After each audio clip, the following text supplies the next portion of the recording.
우리가 사는 이 세상은 두 가지로 항상 갈라지게 됩니다. 그게 뭐냐면 본질인가 아니면 비본질인가 라고 하는 것으로 갈라지게 되죠. 본질이라고 하는 말은 내가 지금 말하고 행동하는 내용의 근거가 무엇이냐, 바로 그 말입니다. 그런데 많은 사람들이 말다툼을 하고 또 깊게 다투는 내용을 보게 되면 본질적인 것은 떠나가고 나중에 보게 되면 비본질적인 것을 가지고 괜히 의미도 없이 싸우는 경우가 많이 있습니다. 영국에 가면 웨스트민스터라는 교회가 있습니다. 아주 유명한 교회입니다. 그 교회 안에는 수많은 유명한 사람들의 무덤이 있습니다. 교회 딱 들어가면 처칠 수상의 무덤이 발밑에 딱 있거든요. 너무나 유명하니까 사람들이 영국에 가면 그 웨스트민스터 사원을 항상 방문하게 됩니다. 그러면 그 안내하는 사람이 이 교회의 역사와 그리고 얼마나 훌륭한 사람들이 지금 이 무덤에 묻혀 있는가에 대하여 항상 이야기를 합니다. 그것이 흥미진진하고 누구나 다 가서 거기서 이야기를 듣고 느끼고 깨닫게 되는 거죠. 그런데 이 안내요원이 이렇게 이야기를 다 한 다음에 질문을 받습니다. 질문 있으면 얘기해 주세요 라고 얘기하니까 그때 어떤 여자 성도께서 손을 들면서 참 지금까지 여러 좋은 이야기 많이 들었습니다. 정말 감사합니다. 그런데 이 교회의 본질인 이 교회를 통하여 올해 몇 명이나 구원받았습니까? 라고 얘기를 하니까 이 안내위원이 말을 못했다는 거예요. 왜? 지금까지는 역사와 그리고 유명한 사람들에 대하여 얘기했지만은 교회의 본질은 영혼을 건지는 거거든요. 죄인들이 와서 구원받고 천국 가게 하는 것이 교회의 본질이라는 얘기죠. 여러분 지금 여러 가지 일들을 많이 하십니다. 남선교회, 여선교회 아니면 또 교회에 여러 직분을 받고 모임을 갖고 있습니다. 그러나 이러한 여러 가지 모임 중에서 그 본질을 잊어버리지 않고 모임을 갖고 있는지, 그리고 우리 가정을 본질을 잃어버리지 않고 가정을 제대로 이끌고 가고 있는지, 이 본질적인 요소가 굉장히 중요하다고 하는 얘기를 우리는 알아야 되겠습니다. 로마 교회가 망할 때입니다. 로마 교회가 어려워서 망해갈 때에 신부들께서 죄를 회개하고 눈물을 흘리며 하나님 앞에 정말 잘못을 고백하는 것이 아니라 이 바늘 끝에 천사가 몇 명이나 앉아있느냐라고 하는 이야기를 하기 위하여 3일 동안 싸웠다는 거예요. 이게 역사의 문헌에 나와 있어요. 그러니 본질적인 얘기는 다 떠나가고 비본질적인 얘기를 가지고서 계속 이야기를 하는 경우가 너무나 많이 있다는 거죠. 저와 오늘 여러분들과 함께 우리 섬기는 교회가 본질적인 요소로 지금 나아가고 있는가 아닌가를 생각해 봐야 됩니다. 또 내 개인적 신앙도 본질적인 요소를 가지고 정말 신앙생활하는 것인가 아닌가, 이거 굉장히 중요한 것입니다. 그래서 우리는 언제나 내가 하는 일이 본질적인 것인가 아닌가를 항상 질문해 보고 거기에 합당한 이유를 얘기할 때에 그 신앙생활이 올바르게 나간다라고 생각할 수가 있는 거죠. 교회의 본질이 무엇입니까? 교회 머리 대신 예수님은 말씀하십니다. 우리 다 같이 한번 읽겠습니다. 시작. 내가 온 것은 양으로 생명을 얻게 하고 더 풍성히 얻게 하려는 것이라, 이렇게 말씀하고 있어요. 이 말씀은 크게 두 가지입니다. 첫째는 뭐냐? 사람들에게 생명을 얻게 하는 겁니다. 인간은 죄인입니다. 죄인은 세상에서도 지면 감옥 갑니다. 영적으로 죄를 지면 지옥 가게 돼 있어요. 근데 이 교회의 본질은 뭐냐? 지옥 갈 사람들을 예수님을 믿게 하여 그의 죄를 예수님이 용서해 주시고 용서함 받고 그리고 천국 가게 하는 것이 교회의 본질이에요. 그래서 교회는 언제나 인생의 의미를 교회 와서 찾도록 만들고 삶의 의미를 교회에서 찾도록 만들어가는 것이 교회의 본질적 요소라는 사실을 우리가 꼭 알아야 됩니다. 이게 첫 번째고, 두 번째는 교회에 와서 치유와 회복이 있어야 된다는 얘기죠. 우리 교회는 어린아이와 장년 합쳐서 약 3,000명 정도 모입니다. 그러면 이 말을 반대로 얘기하면 3,000가지의 문제가 있다는 얘기예요. 그렇죠? 반대로 얘기하면 왜? 사람마다 문제가 다 있으니까. 근데 이 3,000가지의 문제를 이 교회에 와서 해결받고 치유되고 용기와 지혜를 얻어서 이 험악한 세상을 어떻게 용기 있게 살아가게 만들어가느냐, 이게 교회의 본질이란 얘기죠. 교회에 나와서 예수님을 만나 영과 육이 치유받는 것이 신앙생활의 본질이란 얘기입니다. 이 치유의 근본은 하나님이세요.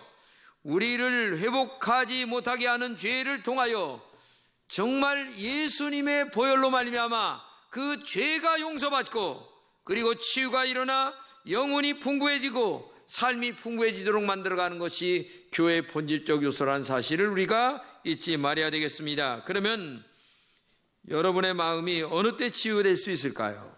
교회에 나와서 어느 때 치유되느냐, 아니면 인생 가운데 어느 때 치유되느냐?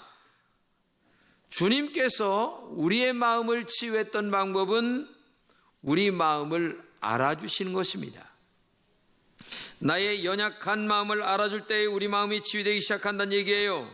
내 마음을 알아줄 때에 하나님과 나 사이에 통로가 열리기 시작합니다.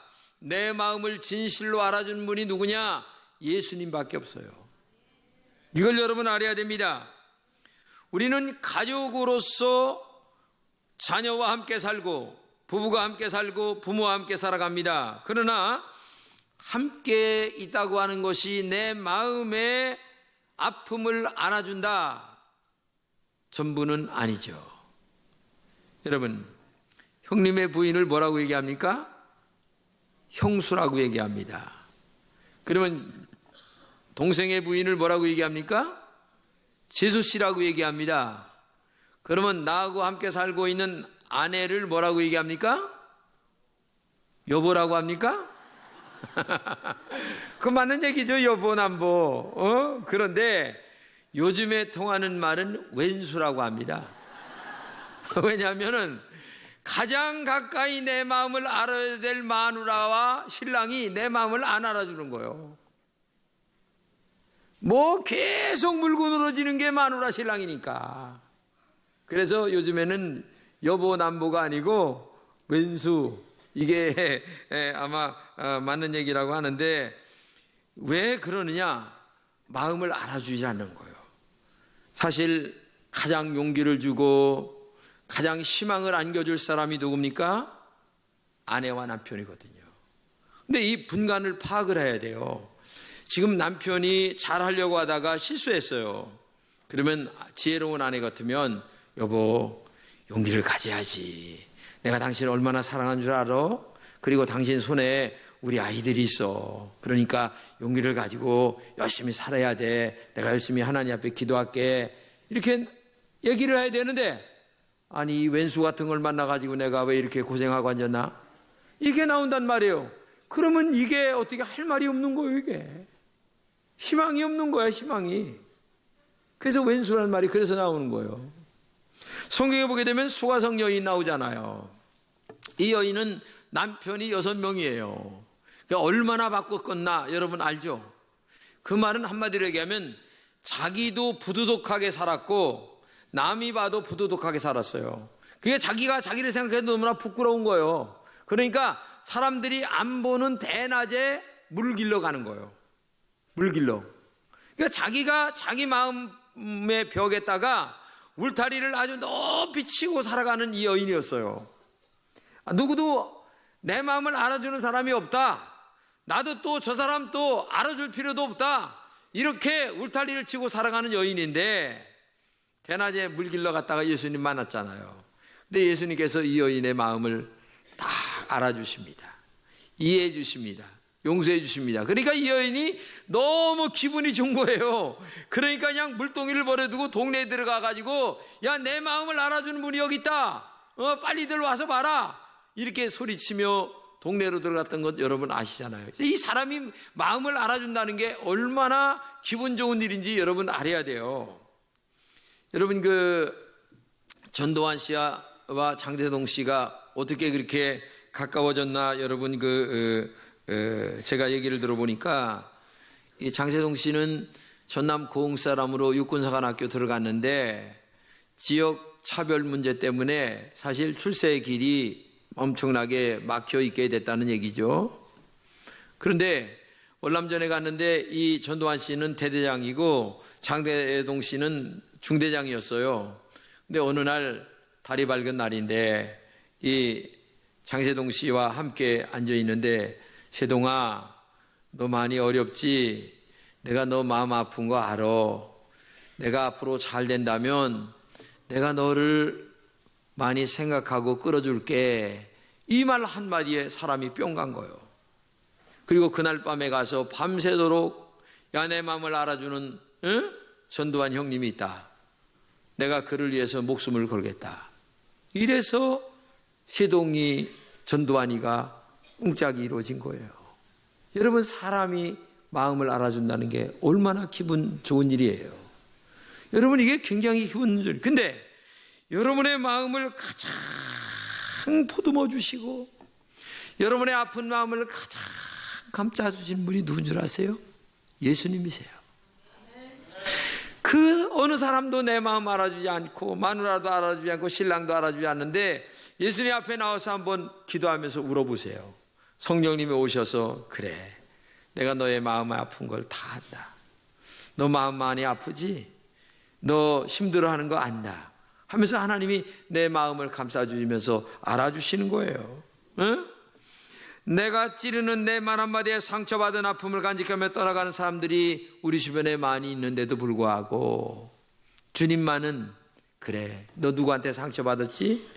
내가 내 마음 알아주마. 응? 따뜻한 내 마음으로 풀어준다, 품어준다, 이렇게 말씀하고 있는 거예요. 그래서 우리 금전교회는 치유와 회복이 있는 교회가 되어야 될 줄로 믿습니다. 하나님께서 나를 알아주시고 은혜로 치유해 주셨습니다. 이제 우리의 모든 성도들의 마음에 감동을 줄 수 있는 성도들이 되어야 됩니다. 왜? 내가 주님으로부터 먼저 상처와 치유를 받았다면 이제 나도 저 사람들에게 치유와 상처를 주는 사람, 치유를 주는 사람이 돼야지 상처를 주는 사람이 돼서는 안 된다는 얘기예요. 그때에 우리 주님의 장성한 분량까지 나도 모르게 인격이 성숙해지고 신앙이 자라나고 마음이 커지는 거예요. 오늘 본문에서 말씀하시는 게 뭡니까? 범사의 교회까지 자라나라, 이렇게 말씀하십니다. 너는 모든 말에서, 모든 삶에서, 모든 행동에서 예수님만큼 자라나라, 그런 말입니다. 이해할 수 없는 것도 이해할 수 있는 마음으로 자라나라, 그런 말이에요. 성숙해지란 말입니다. 인격이 성숙해지란 얘기입니다. 너의 속사람이나 너의 겉사람 모두가 자라나야 된다는 얘기예요. 하나님이 축복하지 않을 수 없도록 너의 믿음이 자라날 때에 너는 인격적이며 그리고 하나님이 축복하는 사람이 될 수 있다는 그런 얘기예요. 우리가 주님에게까지 자라날 수는 없습니다. 오늘 본문에 주님에게까지 자라나라 말씀하셨지만 어떻게 우리가 주님에게까지 성숙해질 수 있겠어요? 그러나 주님처럼 살려는 마음 중심만은 갖고 헐떡거려야 된다는 얘기예요. 내가 나를 볼 때도 너무나 부족합니다. 그러나 마음만은 아이고 이러면 안 되는데, 내가 믿음으로 살아야 되는데, 하나님 내가 또 죄졌어요, 하나님 용서해 주세요, 내가 헛소리 또 했습니다, 이런 마음을 갖고 와서 하나님 앞에 고백하고 그 다음에 주변의 사람들에게 잘못했으면 아유 내가 정말 미안하네, 어떻게 하다 보니까 또 실수했어, 이렇게 해야 되는데 뭐 다른 사람 다 하는데 내가 한 거 이렇게 나오면 이게 자라나지 않는다는 얘기예요. 여러분 정말 그 생각해 보세요. 우리 마음을 우리 주님이 알아주십니다. 불쌍히 여겨주세요. 그리고 성령으로 인도해 주세요. 그때부터 우리의 내면이 조금씩 주님처럼 닮아져 간다는 것을 알면서 내가 주님처럼까지는 안 된다 할지라도 마음만이라도 내가 이러면 안 되는데 라고 하는 잘못을 뉘우치는 마음을 가질 때에 나도 모르게 조금씩 성숙해져 간다, 그런 것들을 말씀하고 있는 거예요. 자, 그러면 본문에서 자라기 위해서 해야 될 일을 몇 가지 말씀하고, 첫째는 어린아이의 일을 버려야 한다, 이렇게 말씀하십니다. 어린아이는 순수한 것은 있습니다. 그러나 어리기 때문에 분별력도 부족하고 이해력도 부족하고 힘과 지혜도 부족합니다. 모든 것에 연약합니다. 본문을 같이 읽겠습니다. 시작. 이제 우리는 사람의 속임수나 간사한 유혹에 빠져 온갖 교훈의 파도에 이리저리 밀려다닐 어린아이가 아닙니다. 이런 어린아이는 유혹에 빠지기 쉽다는 얘기예요. 요즘 유혹이 얼마나 심한 세대입니까? 보이스피싱의 유혹이 심합니다. 그래서 돈 날라갑니다. 그리고 이단들이 교묘하게 교회에 와서 판을 칩니다. 나는요, 정말 이단들이 교인인 양 가장에서 교회 와서 하는 것은 좀 지나친 얘기인데 죄송하세요. 인간 쓰레기라고 생각해요. 왜냐하면 어떻게 인간이 종교를 가지고 거짓말을 합니까? 그게 종교인입니까? 그건 인간도 안 돼요. 그런 짓들을 하고 앉았어요 지금. 예? 종교인이라는 탈을 쓰고 세상에 이거 신천지 이단들이 하고 있는 짓들이에요. 인간도 그러면 안 되는데 하물며 종교인이라고 하는 사람들이 그 짓을 하고 앉았습니까?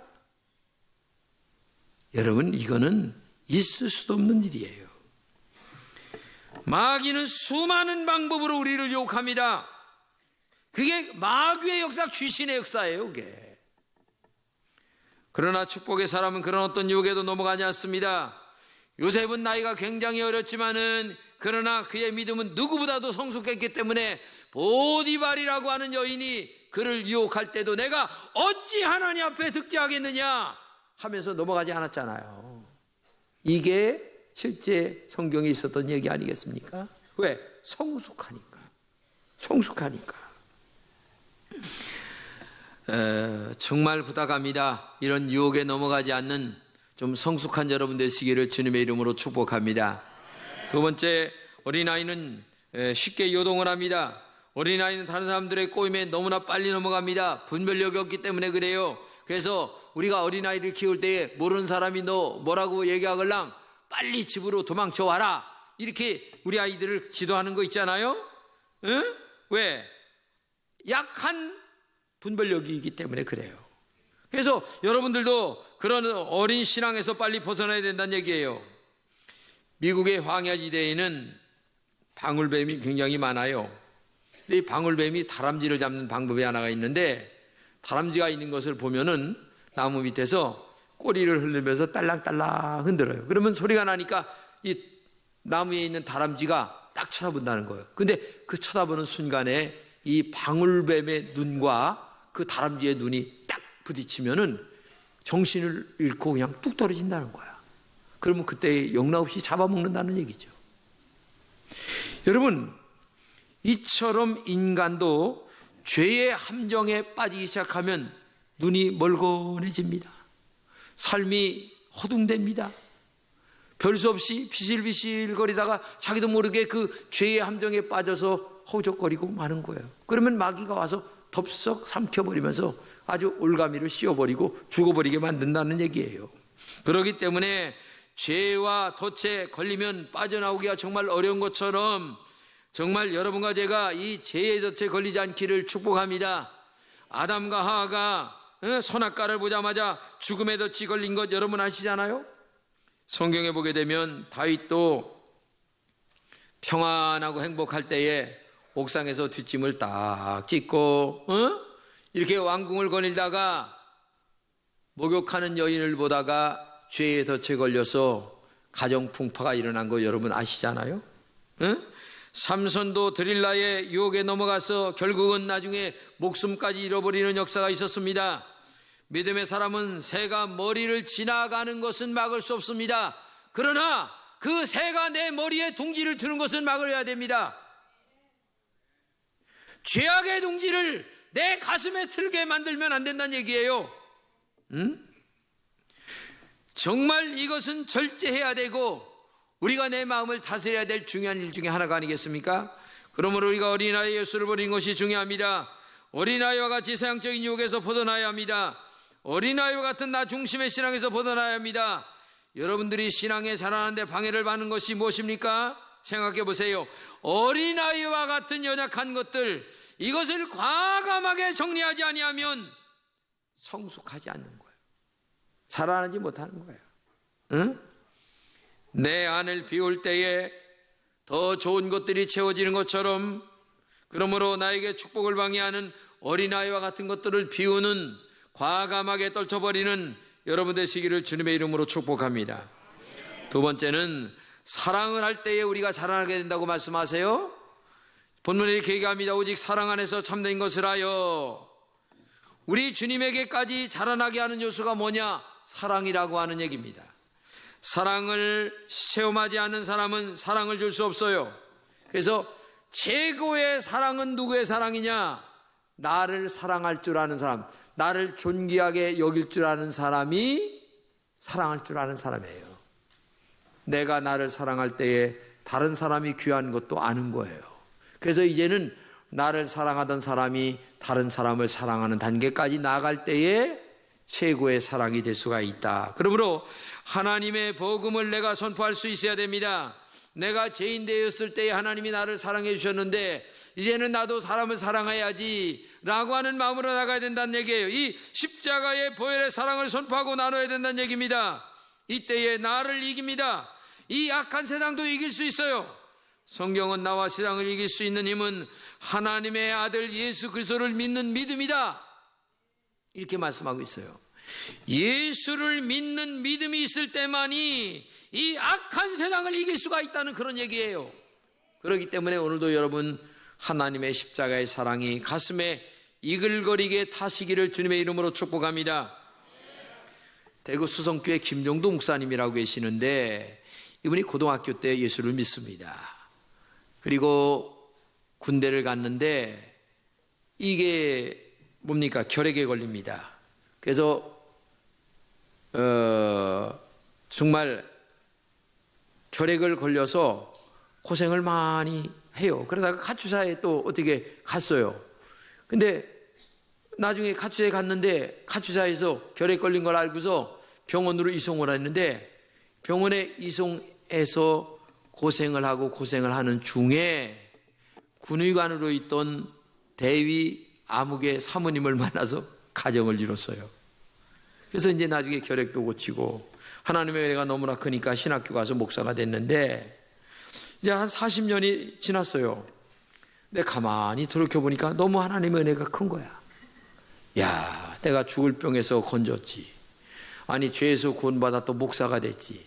너무너무 감사해서 야, 하나님의 은혜가 너무 감사하다 이렇게 생각하고 있는데 어느 날 병원을 가봤더니 이 신장 때문에 고생하는 사람들이 너무 많은 거야. 그래서 병원장을 만나가지고 내가 이 신장 하나를 기증을 하겠습니다. 사모님한테 얘기도 안 하고 기증을 하겠습니다. 그래가지고서 그냥 몰래 가서 병원에 입원을 해가지고 신장 하나를 기증을 한 거야. 왜? 하나님의 은혜가 너무나 크니까. 응? 죽었던 자기를 살려줬지. 목사가 되게 했지. 여러분, 신장 하나를 떼어준다는 게 그렇게 쉽겠어요? 말처럼 이게 쉬운 게 아니에요. 십자가의 사랑을 이렇게 아는 사람은 사람을 변하게 하는 능력이 있어요. 자신을 헌신하게 하는 보혈의 능력이 있습니다. 오늘 우리도 정말 십자가 사랑이 나를 구원했다고 하는 확신이 있다면 육신의 신장은 내가 떼어줄 수 없다 할지라도 마음의 신장만은 기부할 수 있어야 된다는 얘기예요. 이 말은 그래 나도 주님의 말씀대로 살아가야지, 믿음으로 살아가야지라고 하는 결심이 우리 마음에 있어야 된다는 얘기예요. 하나님은 나를 위해서 신장 하나를 주신 것이 아닙니다. 그의 생명을 십자가에서 우리에게 주셨습니다. 그 크신 십자가의 보혈의 사랑이 저와 여러분들을 오늘 이 자리에 모이게 하셨습니다. 그 사랑을 항상 간직하고 느끼면서 체험하는 사랑이라면 조금이라도 나눌 수 있는 사랑이 여러분들에게 있어야 될 줄로 믿습니다. 여러분의 십자가의 능력이 지금 어떤 십자가의 능력인가를 생각해 보세요. 목에 걸고 다니는 액세서리의 정도의 능력입니까? 아니면 예배 정도 겨우 나오는 십자가 사랑입니까? 아니면 여러분의 심장을 주님의 심장으로 이 시까지 새로운 인생을 살게 할 수 있는 능력이 여러분들의 있는 심장입니까? 그 변화와 능력이 여러분에게 있는가를 확인해 보시기 바라십시오. 십자가는 더 크고 놀라운 능력을 항상 우리에게 요구하고 있어요. 여러분, 사랑이 무엇입니까? 사랑은 즐겁고 기쁘고 행복한 것이라고 말씀하고 있지 않아요. 사랑은 전혀 희망이 없는 사람에게 오래 참고 기다리는 것이 사랑이라고 말씀하고 있습니다. 사랑은 전혀 희망이 없는 사람들에게 모든 것을 믿으며 모든 것을 바라며 모든 것을 견디는 것이 사랑이라고 말씀하고 있어요. 우리 주님께서 그렇게 오래 참아주셨기에 오늘 여러분과 제가 이 자리에 앉아 있고, 그리고 주님을 나의 구세주라고 고백하고, 그리고 지금 이 자리에 예배를 드리고 있다는 사실을 안다면 정말 십자가의 사랑을 조금이나마 실천할 수 있는 사람이 되어야지 않느냐. 그 실천하는 믿음이 자라났다고 하는 거예요. 여러분 부탁합니다. 알고 있는 십자가, 아니면 목에다 걸고 다니는 십자가가 능력이 있는 게 아니라 주님의 보혈의 십자가를 조금이라도 한다면 아내에게, 가족에게 먼저 실천하십시오. 그리고 이웃들에게 조금이나마 실천할 때에 그 십자가의 능력으로 말미암아 그만큼 여러분들은 자라난 것이고, 하나님은 기뻐하시고 또 하나님은 우리에게 축복해 주실 줄로 믿습니다. 기도합시다.